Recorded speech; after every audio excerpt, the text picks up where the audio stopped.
What a nice day. Chirping birds have this capability of making me feel at ease. Doesn't matter the situation. Don't you agree? Oh, did I scare you? Oops.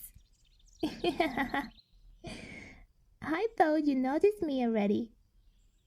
But apparently you were too lost into that silly brain of yours. What were you thinking about, huh? Nothing? It didn't look like that. Come on, just tell me. Don't make me do something you will regret. Like, assail you with a good old tickle attack. I bet that way you would speak within a minute, or even less. I know you pretty well by now. I can definitely find your weakest spots. I wouldn't challenge me if I were you. Ah, good. You've always been very reasonable. So, will you tell me already?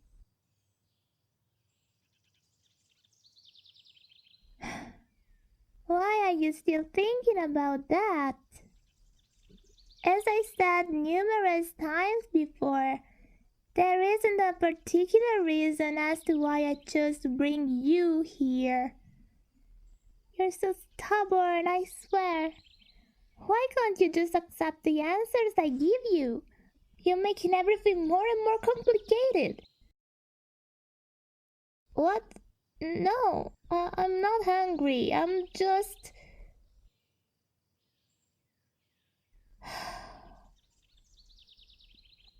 Look, I think we should do something funny to relax a little. Shall we go to the Mermaid Lagoon? Alright, you and mermaids aren't on good terms, so it's probably not the best idea right now. What about an adventurous trip to the School Rock? We may even find out a new secret spot where we could hide ourselves and spy on Captain Hook and his dumb crew. Wouldn't that be lots of fun? Hey, are you listening? Of course you're not. Too busy brainstorming about your existential questions, huh? Fine. This is how you're planning to thank me after all I did for you. After I saved you from the horrible fate of growing old and losing that special pretty spark in those eyes of yours. You decide to be a stubborn little brat and just keep bothering me with a nonsense inquisition. Calm down. So I'm overreacting, I see. Tell me, am I? No, don't step away from me. Hey, it's me. It's Peter, your awesome magical friend. What do you mean I seem different? How? You're probably just a little tired today, that's it. Nothing is wrong. Just come with me to our cove. We will read some bedtime stories with the lost children and go to sleep. How does it sound? What do you mean, no? I'm sorry, come again? You want to go home? Come with me. Come with me, I said. You're running away from me? Really? Oh, you silly brat. If you act like this, you're basically begging me to play the villain's part. Alright then, if that's what you want, I don't see a reason to let you down. I am a good friend. after all.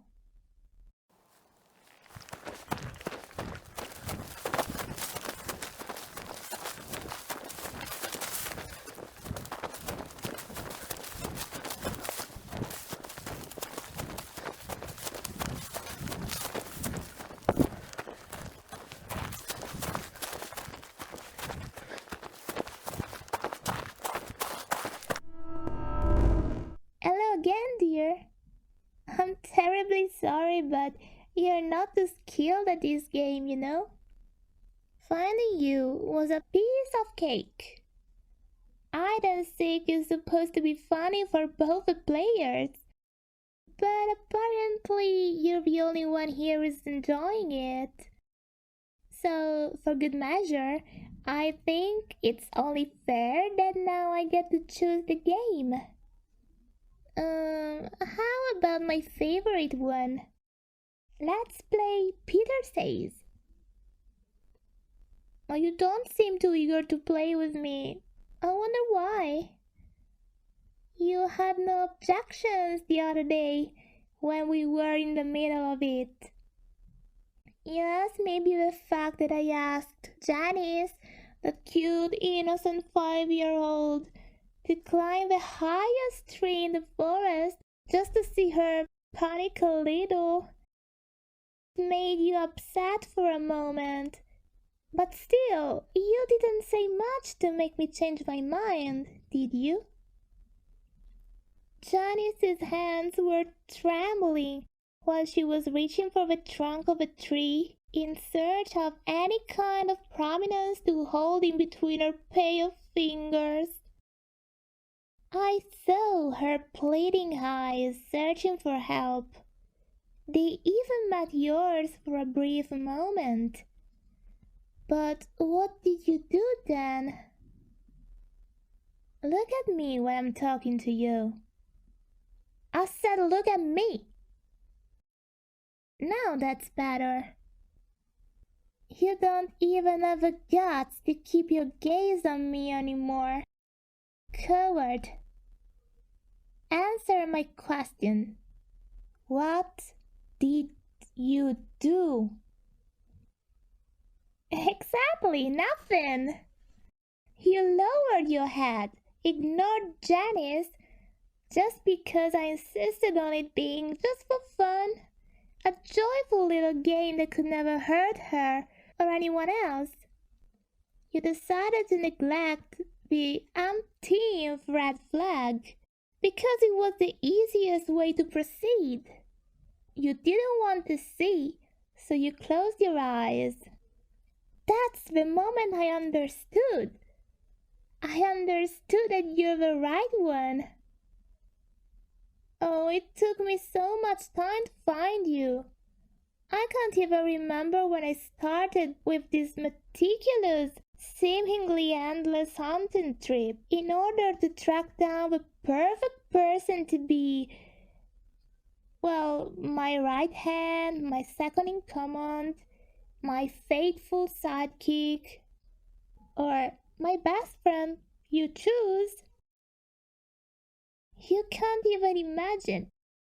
I was all alone at the beginning, you know. I had no one but the fairies and mermaids. Oh, don't get me wrong, they're good company, but they're not quite like me. I wanted to be able to spend my time with other children. That's why I started to come down to your doll world. Even though just watching it from afar made me feel, how does your people say it? Depressed, I think. Everything is so grey, boring, monotonous. As I was saying, the first time happened almost casually. I overheard an annoyingly high-pitched voice screaming, and I soon enough realized that she was yelling to her son, a child not older than 6. That wasn't acceptable. I had to do something. And so I did. I followed the kid back home and I flied into his room in the middle of the night with a bag full of candies, of course. I told him that I had more, a limitless amount of sweets, and that he could have it all if he decided to come with me. Of course, it worked in the blink of an eye. Eventually, I realized that it wasn't enough. I needed more friends, more distractions from the boredom of eternity, if you will. But I also came to the conclusion that candies didn't work with everyone. Lots of children, especially the older ones, didn't want to follow me. Or worse, they didn't even believe me.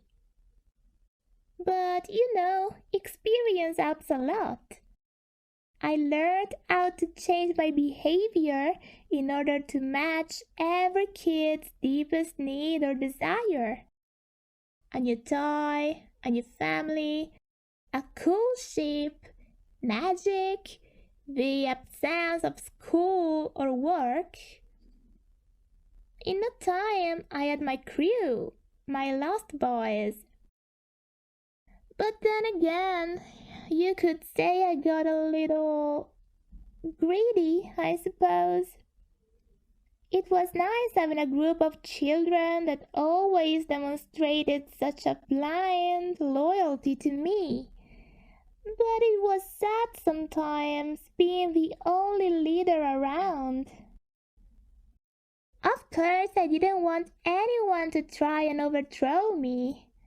But having a right hand as trusty as possible seemed like the funniest plan I've ever had.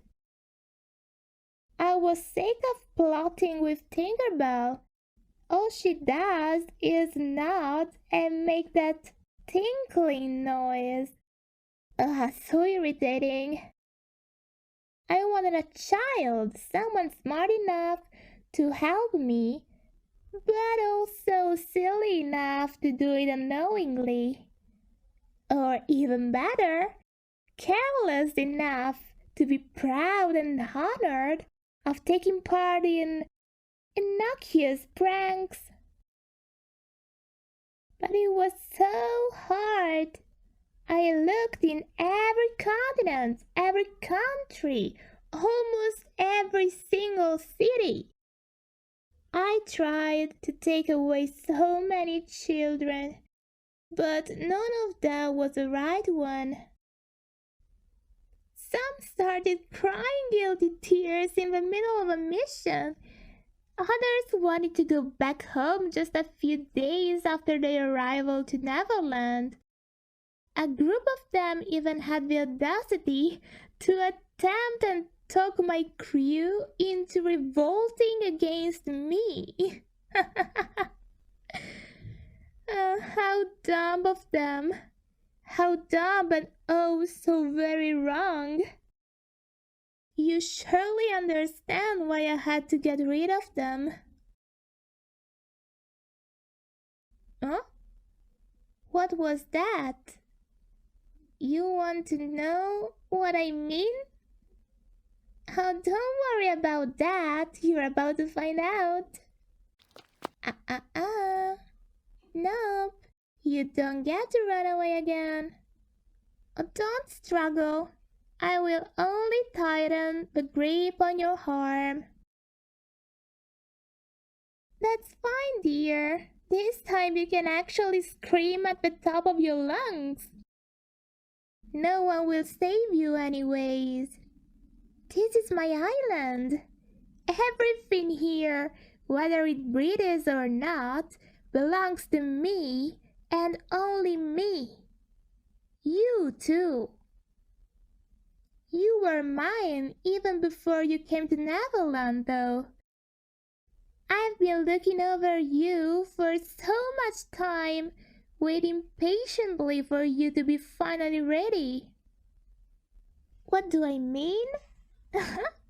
What? You think it was a coincidence that I came to take you away that one night in particular? Of course it wasn't. I knew it was the right time to catch you with your defenses as low as possible. I wanted you to feel so hopeless, so tired about your own worth, that even though you were a little older than the other kids, you would have been willing to try anything in order to get away. And as per usual, I succeeded. I will never forget the longing in your eyes as I mentioned the possibility of running from your responsibilities. You are still a child at heart indeed. And I was so sure that you were the one. But you did let me down in the end. I am very disappointed.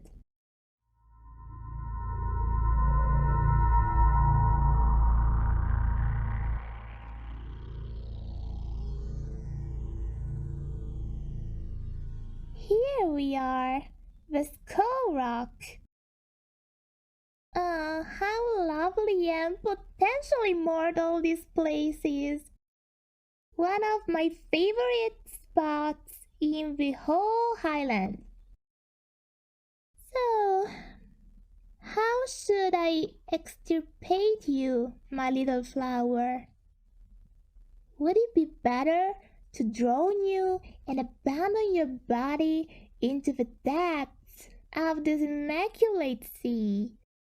Or maybe bury you alive and listen to your muffled calls, knowing that I could change the outcome of my actions, but still not doing anything? Oh, should I be less harsh?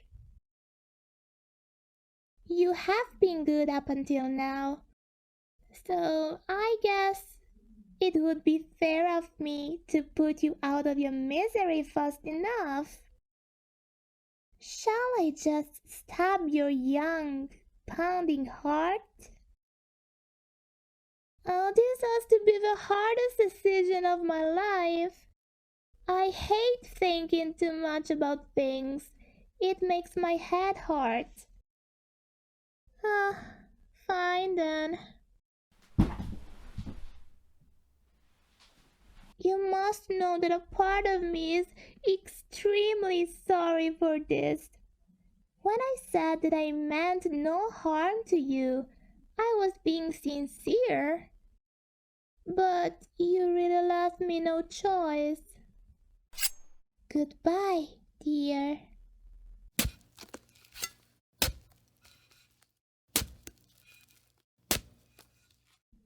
Ew, too much blood.